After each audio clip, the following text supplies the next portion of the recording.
اوعى تخلي الحب يهزمك.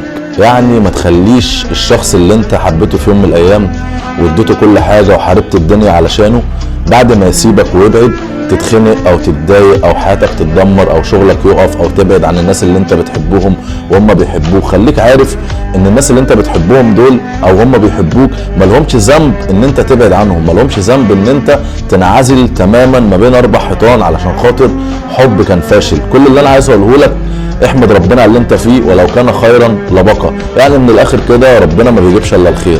لو ربنا سبحانه وتعالى كان شايف ان الشخص ده هيكون فيه خير اكيد 1,000,000% كان فضل الشخص ده معاك. تعال فكر معايا كده بالراحه واحده واحده.